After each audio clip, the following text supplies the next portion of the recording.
If we talk about second way of explicit representation, that is voxel grids. Now, what are these voxel grids? Let us look at. So voxels are basically 3D equivalent of pixels.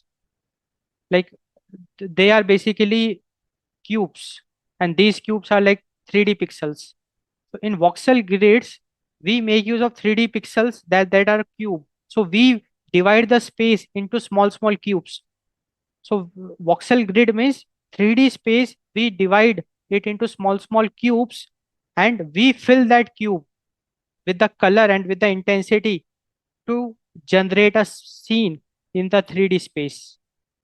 So that is the voxel grid. So each cube is either occupied or it can be empty based on the representation. So we can represent a scene in the space using voxel grid. Now, what are the pros? Uniform representation, easy collision or volume queries.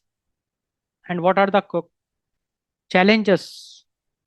Okay, so here the main challenge is the memory, because memory grows cubically, very expensive at high resolution, and mostly empty space.